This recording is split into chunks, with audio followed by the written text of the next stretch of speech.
तो मैयत के अगर कर्ज है मैयत के ऊपर, तो अल्लाह के रसूल सल्लल्लाहु अलैहि वसल्लम शुरू में जब कोई मैयत आता और उसके ऊपर कर्ज होता तो अल्लाह के रसूल उसका जनाजा नहीं पढ़ते थे। लोगों को कहते थे कि आप इसका जनाजा पढ़ लें, मैं इसका जनाजा नहीं पढ़ाऊंगा। बाद में ऐसा हुआ कि अल्लाह के रसूल सल्लल्लाहु अलैहि वसल्लम को अल्लाह ताला ने वुसअत दी, अल्लाह ताला ने आपको माल दिया, तो फिर अल्लाह के रसूल सल्लल्लाहु अलैहि वसल्लम उन मकरूज़ों का जनाजा पढ़ा देते थे और कर्ज जो है उनका अपनी तरफ से वो अदा कर दिया करते थे। और इसी तरीके से ये है कि अल्लाह के रसूल सल्लल्लाहु अलैहि वसल्लम ने फरमाया कि नफ्सुल मुमिन मुअल्लक़तुन बिदैनी हत्ता युक़दा अन। बुखारी की रिवायत है कि मैयत की रूह जो है उसकी मोमिन की रूह कर्ज की अदायगी तक कर्ज के साथ मुअल्लक़ रहती है। अगर किसी के साथ जो है वो कर्ज है किसी मैयत के ऊपर, तो उसकी रूह जो है मुअल्लक़ रहती है, तो उसका कर्ज जो उसके वरसा हैं उनका ये हक बनता है कि उसके माल जो मैयत का माल है उसके माल में से उसका कर्ज जो है वो अदा किया जाए। और ये बहुत बड़ा गुनाह है और कर्ज जो है वो कभी माफ़ नहीं होगा। और मैयत के ऊपर एक फ़र्द है ये, और उसकी रूह जो है वो मुअल्लक़ रहेगी जब तक उसका कर्ज अदा नहीं किया जाएगा। और अगर जो है वो अदा की ताकत नहीं रखता है तो जो उसके अगर वो माफ़ करना चाहे तो कर सकता है, लेकिन उसको मजबूर नहीं किया जा सकता कि आप हमारे मैयत का कर्ज माफ़ कर दे, बल्कि जो उसके करीबी रिश्तेदार हैं, जो उसके वरसा हैं, और वो अपनी तरफ से पैसे जमा करके उसका कर्ज जो है वो अदा करे ताकि उसके अजाब जो है वो आगे उसको अजाब ना हो। इसी तरीके से ये है कि जब आप बात सुने कि कोई आदमी फौत हो गया है और कोई आदमी खबर दे रहा तो आप फौरन कहें इन्ना लिल्लाहि व इन्ना इलैहि राजिऊन। ये एक दुआ है। यहाँ तक कि कोई अगर चिराग बुझ जाता है, किसी का तस्मा टूट जाता है, वो भी इन्ना लिल्लाह पढ़ सकता है, या कोई और उसको कोई मुश्किल वक्त नजर आता है तो तब भी वो इन्ना लिल्लाह पढ़ सकता है। लेकिन खुसूसी तौर पे जब मैयत के बारे में आप सुने कि फलां आदमी की वफात हो गई है तो आप इन्ना लिल्लाहि व इन्ना इलैहि राजिऊन पढ़ें कि हम अल्लाह रब्बुल आलमीन के लिए हैं और अल्लाह रब्बुल आलमीन की तरफ ही हमें जो है वो लौट कर जाना है। और सदमा के इब्तदाई वक्त में सब्र करना बहुत ज़रूरी है। जब आदमी को मुसीबत पहुंचे, जब आपको परेशानी लाहिक हो, तो उसी वक्त सब्र करना है। बाद में तो सब्र हर आदमी को आ जाता है। और अल्लाह के रसूल सल्लल्लाहु अलैहि वसल्लम में एक औरत जो है एक कब्र के पास बैठी हुई थी और अल्लाह के रसूल सल्लल्लाहु अलैहि वसल्लम जो है वहाँ से गुजरे और वो अल्लाह के रसूल ने फरमाया कि तू सब्र कर।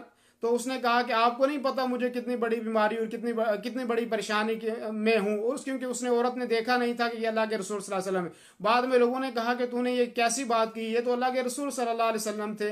तो वो औरत बड़ी परेशान हुई और फिर वो घर में गई और अल्लाह के रसूल सल्लल्लाहु अलैहि वसल्लम के पास गई। और उसी हदीस के अल्फाज हैं कि अल्लाह के रसूल के घर के दरवाजे पर वो कहती है मैंने कोई वहाँ पे जो है वो चौकीदार नहीं देखा। मैं फ़ौरन जो है अल्लाह के रसूल तक पहुँच गई और मैंने जाके कहा कि अल्लाह के रसूल जो है मुझसे ये गलती हो गई है। तो अल्लाह के रसूल ने फरमाया कि अब तो तुझे सब्र आ गया है, उस वक्त सब्र करना था जब तुझे तकलीफ और परेशानी पहुंची थी।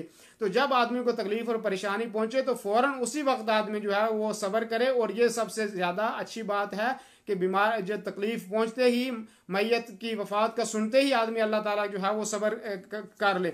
और इसी तरीके से अल्लाह के रसूल सल्लल्लाहु अलैहि वसल्लम की एक हदीस है जो सही हदीस है, मुस्लिम शरीफ की रिवायत है और 918 नंबर की हदीस है। अल्लाह के रसूल सल्लल्लाहु अलैहि वसल्लम मा मिन आब्दिन तुसीबहु मुसीबतुन फयक़ूल, कि कोई भी मुसलमान जब उसको कोई मुसीबत या परेशानी पहुंचती है और वो कहता है इन्ना लिल्लाहि व इन्ना इलैहि राजिऊन, कि हम अल्लाह रब्बुल आलमीन के लिए हैं और उसी की तरफ हम लौट जाएंगे। और फिर ये दुआ पढ़ता है अल्लाहुम्मा अजुरनी फी मुसीबती व अखलिफ ली खैरम मिनहा इल्ला आजरहुल्लाहु तआला फी मुसीबतिही व अखलफ लहू खैरम मिनहा, कि कोई भी आदमी जब ये दुआ पढ़ता है कि ए अल्लाह तू मेरी मुसीबत में जो है मुझे अजर दे और मुझे उससे बेहतर दे। फरमाया कि ये जो अल्फाज कोई आदमी कहता है तो अल्लाह ताला उस आदमी को उसकी मुसीबत में जो है अजर भी देता है और उसके बदले में उसको बेहतर भी देता है। असल में इस हदीस का जो मफहूम है वो ये है कि जब अबू सलमा की वफ़ात हो गई तो उनकी घर वाली उम्मे सलमा जो हैं वो बहुत परेशान हुई और वो बहुत रोई।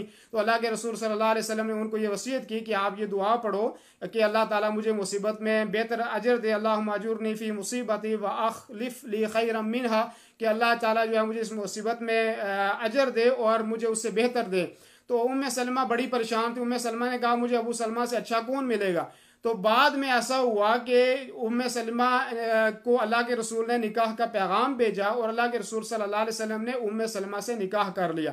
अब उसे उम्मे सलमा को अल्लाह के रसूल की वो बात और वो हदीस और वो दुआ याद आई कि अल्लाह के रसूल ने मुझे कहा था कि आप ये अल्फाज पढ़ो और अल्लाह ताला आपको उम्मे सलमा से बेहतर आदमी इनायत करेगा। और कहती हैं कि मुझे अल्लाह के रसूल जो है उस दुआ की वजह से मिल गए, तो जाहिर बात है अल्लाह के रसूल से अफजल कोई हो सकता है जो उनको मिला। तो कोई भी आदमी ये दुआ पड़ेगा अपने बेटे की वफात के ऊपर या अपने भाई की वफात के ऊपर या अपनी बीवी की वफात के ऊपर, तो अल्लाह ताला उसको उससे बेहतर औलाद भी देगा, उससे बेहतर जो है उसको मुआविन और मददगार भी देगा, उसको बेहतर बीवी भी अल्लाह ताला उसको अता करेगा, इल्ला ये कि आदमी ये दुआ पढ़े जब भी उसको परेशानी लाहिक हो। दीनी रहनुमाई के लिए हमारे चैनल को सब्सक्राइब कर दीजिए और घंटी के निशान को दबा दीजिए ताकि आपको मज़ीद कीमती वीडियोज़ मिलते रहें। जज़ाकल्लाहु खैर।